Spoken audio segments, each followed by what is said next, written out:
Bom, nessa aula nós vamos conversar sobre previdência complementar ainda, mas especificamente sobre a Lei Complementar número 108, de 29 de maio de 2001. Essa lei, ela dispõe sobre a relação entre patrocinadores públicos e suas respectivas entidades fechadas de previdência complementar. Então, dispõe sobre a relação entre União, Estado, Distrito Federal, município, autarquias, fundações, sociedades de economia mista e outras entidades públicas e suas respectivas entidades fechadas de previdência complementar, tá?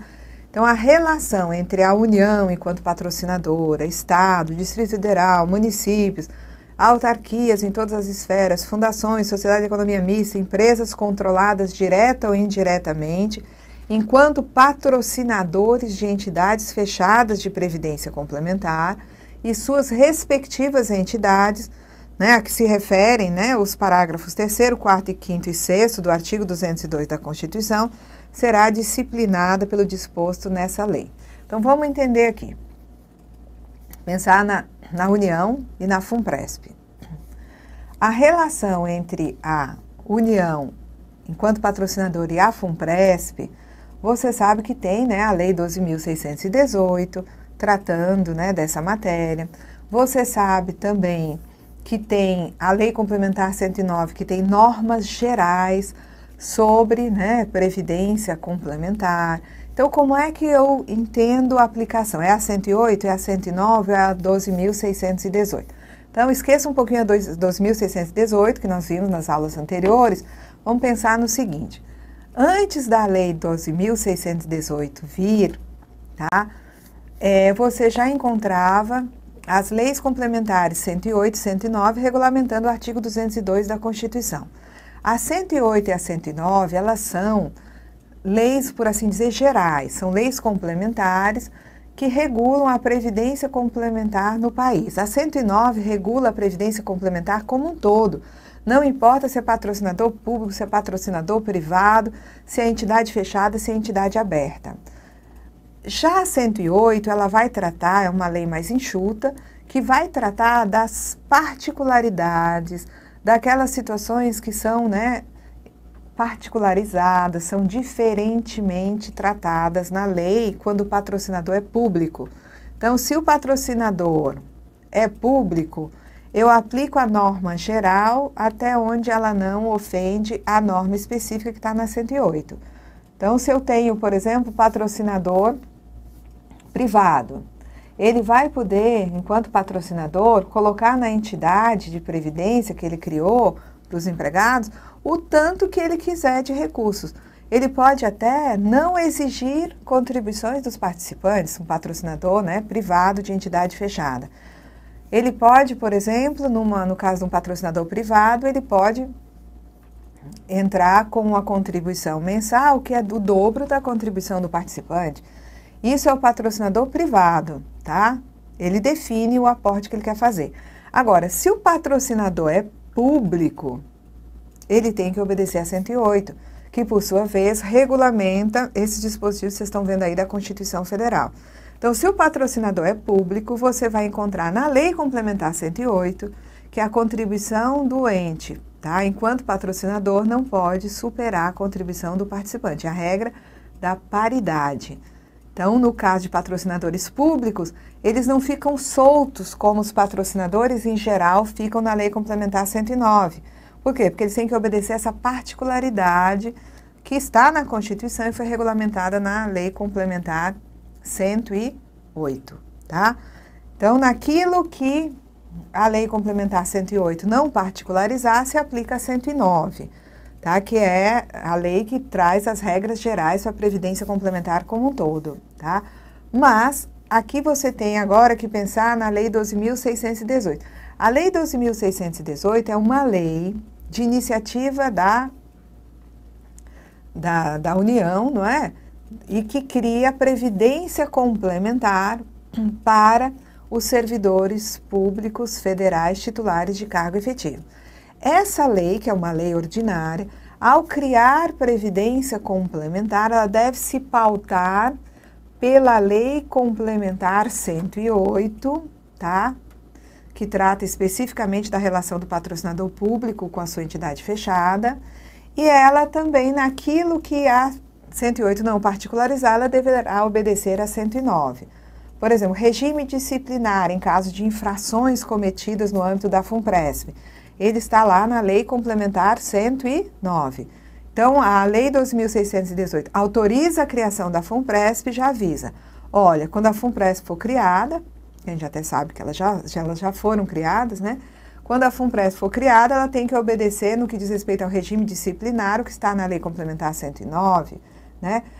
Quando você tem a Lei 12.618 dizendo que a FUNPRESP tem que ter conselho deliberativo, conselho fiscal, diretoria executiva, e que nos conselhos a representação tem que ser paritária. De onde é que vem? Qual é a matriz dessa regra? É a Lei Complementar 108, que por sua vez, regulamenta disposições constitucionais do artigo 202. Então, vamos lá. O que eu tenho aqui? As regras e princípios gerais estabelecidos na lei complementar que regula o caput do artigo 202 da Constituição, então eu vou ler diferente. As regras e os princípios gerais estabelecidos na lei complementar número 109 aplicam-se às entidades reguladas pela lei complementar 108, ressalvadas as disposições específicas.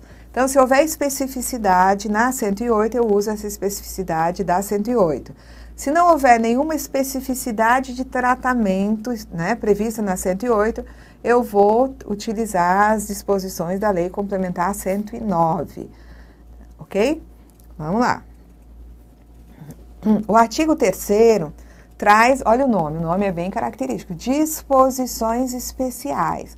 Essas disposições especiais vão se aplicar quando for, né, uma entidade fechada com patrocinador público, tá? Então, para os planos de benefício dessas entidades fechadas, onde o patrocinador é público, eu tenho que obedecer essas particularidades que estão aí no artigo 3º. A primeira particularidade prevista é o seguinte: tem que ter carência mínima de 60 contribuições mensais a plano de benefício e cessação do vínculo com o patrocinador para que o indivíduo se torne elegível a um benefício de prestação que seja programada e continuada. Então, vamos ver aqui. Se é um benefício programado e continuado, um benefício de prestação programada e continuada, por exemplo, uma aposentadoria, o indivíduo tem que ter carência mínima de 60 contribuições mensais para o plano de benefícios da entidade fechada e tem que ter cessação de vínculo com o patrocinador, ok? E se for a concessão de benefício pelo regime de previdência complementar, e se tratar, de um plano na modalidade benefício definido, certo? A entidade de previdência complementar mantém ainda planos de benefício definido e vai conceder um benefício tendo em vista esse plano de benefícios. Para que esse benefício seja concedido, tem que haver a concessão de benefício pelo regime de previdência ao qual o participante esteja filiado por intermédio de seu patrocinador. Então, vamos entender isso daqui. Se for um plano de benefício na modalidade benefício definido, instituído após a publicação da Lei Complementar 108, a entidade fechada de previdência complementar só vai conceder um benefício para aquele participante, se esse participante também tiver recebido benefício do regime geral. Então, muito cuidado, porque aqui eu posso ter a seguinte situação. Eu tenho a questão da União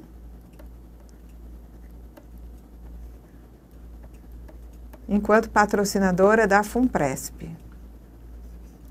Eu tenho um Banco do Brasil, que também tem que obedecer às especificidades dessa lei. O Banco do Brasil é uma sociedade de economia mista que ele mantém um fundo de pensão para os seus funcionários que se chama de Previ, entidade fechada de previdência complementar do banco. Muito bem.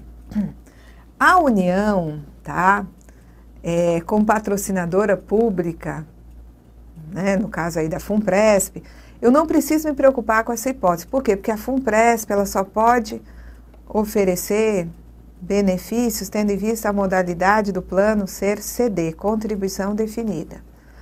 Mas o Banco do Brasil pode ser, não sei, que ele tenha, né, ainda hoje, planos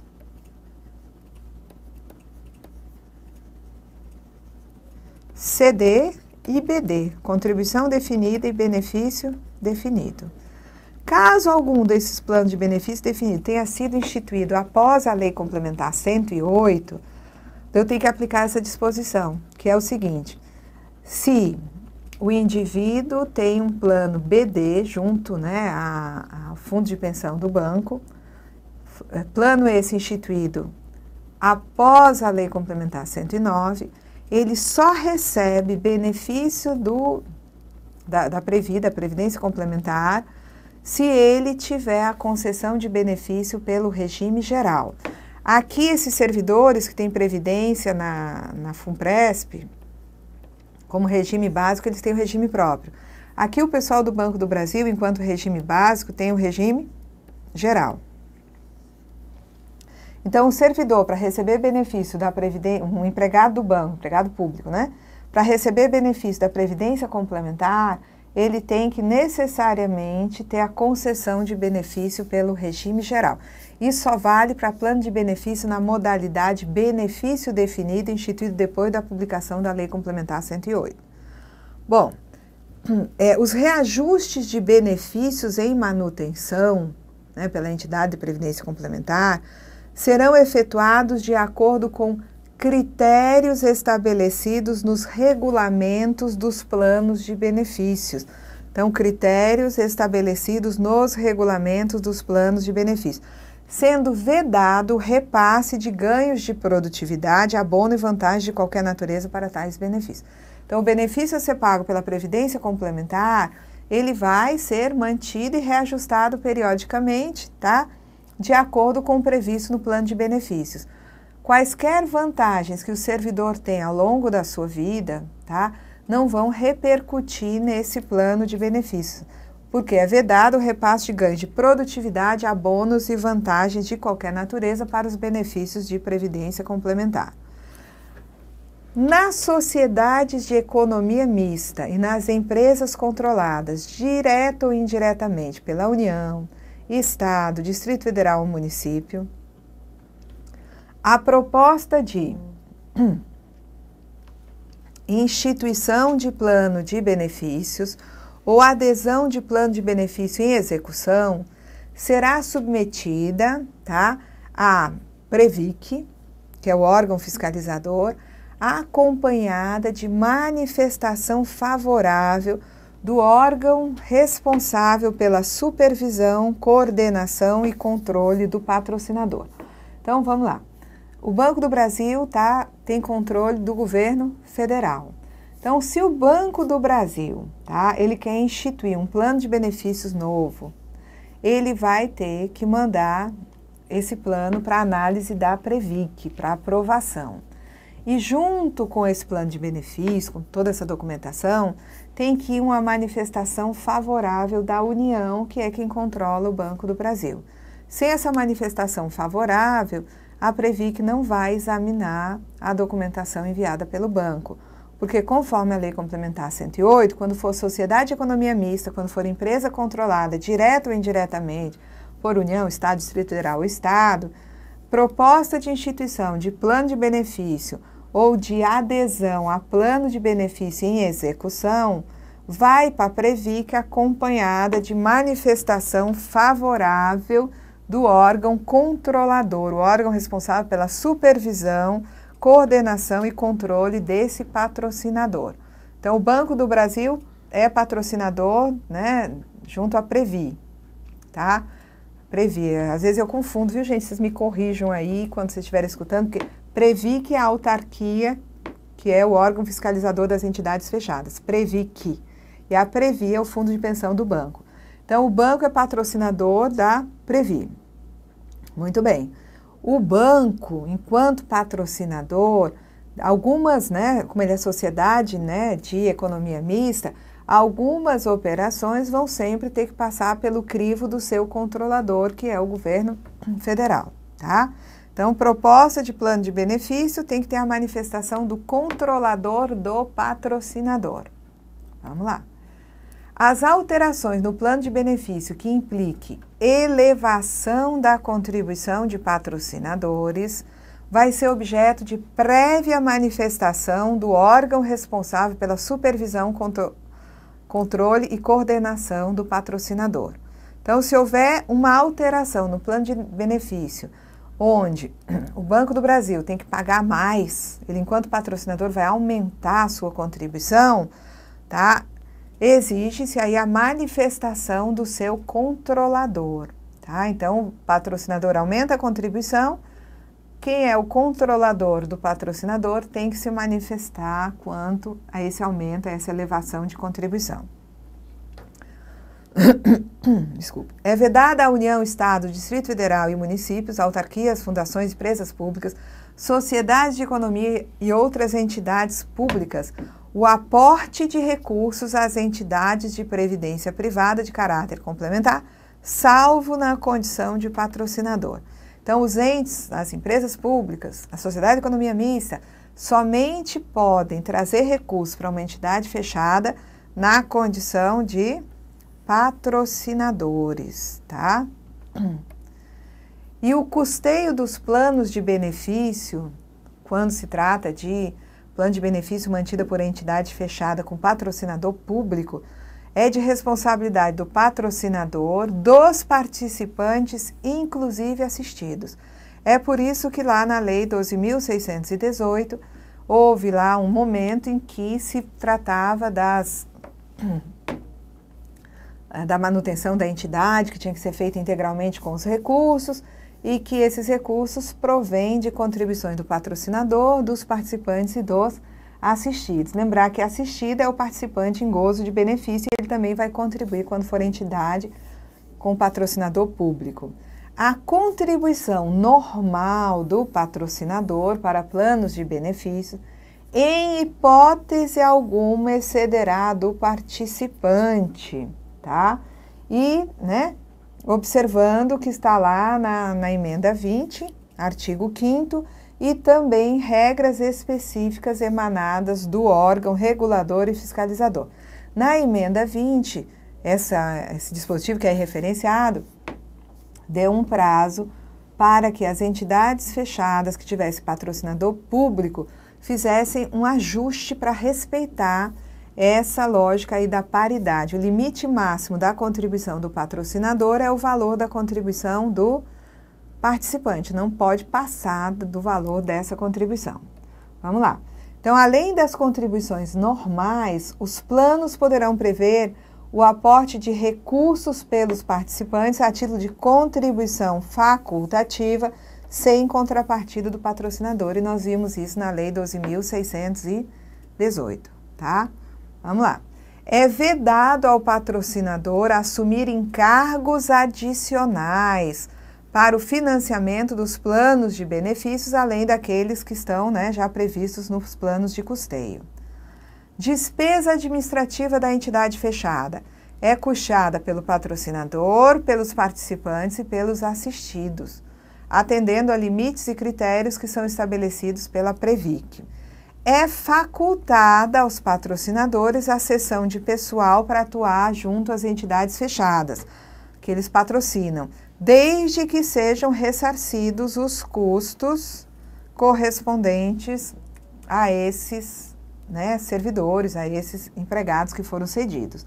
Vamos lá. Bom, aí nós já conhecemos. Tudo que a gente vai ficar vendo aqui vai ser razoavelmente velho, porque de alguma forma a gente já viu na Constituição e na Lei 12.618. A administração e execução dos planos de benefício compete às entidades fechadas de previdência complementar, e essas entidades vão se organizar sob a forma de fundação ou sociedade civil sem fins lucrativos. A FUNPRESP, por exemplo, é uma fundação, né? Nós vimos isso na lei.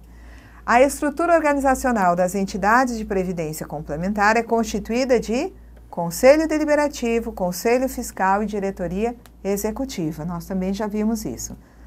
O Conselho Deliberativo, ele é o órgão máximo, tá, da estrutura organizacional e ele define a política geral de administração da entidade e também os seus planos de benefício.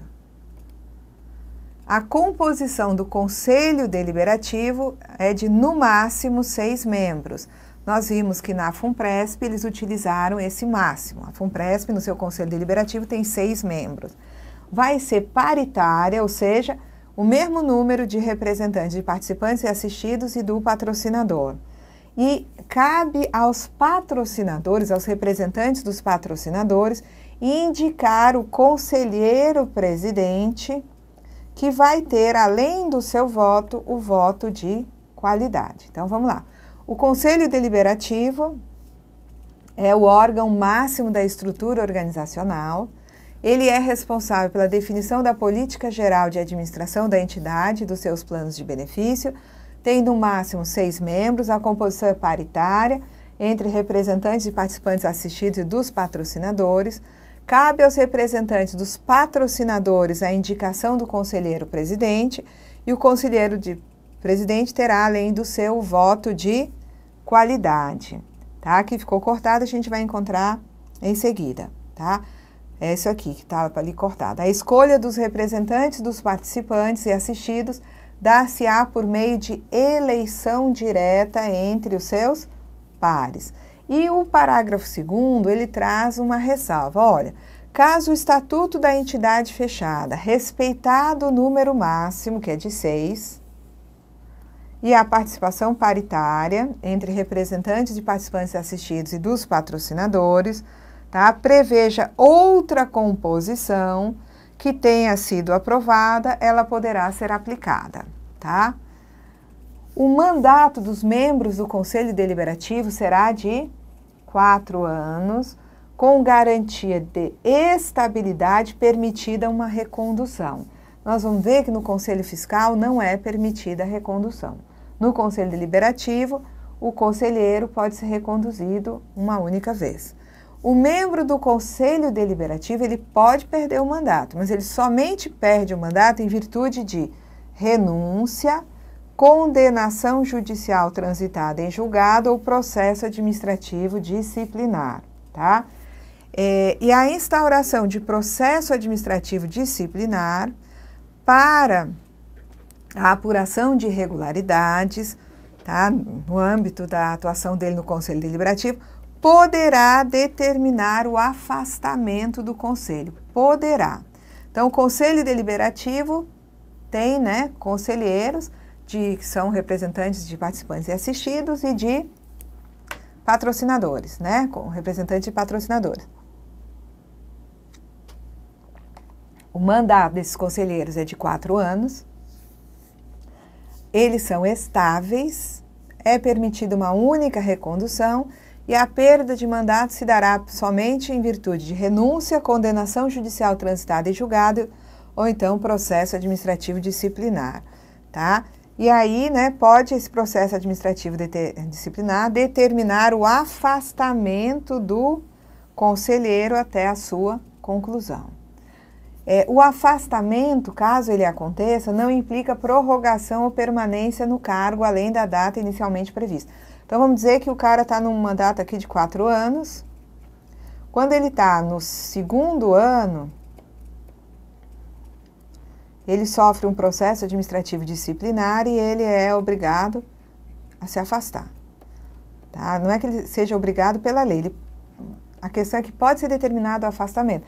Mas caso seja necessário o processo, ele poderá sim ser obrigado a se afastar, tá? Pela comissão que está instruindo esse processo. Então, no 2º ano ele vai se afastar. E o processo, ele demora, leva 3 anos.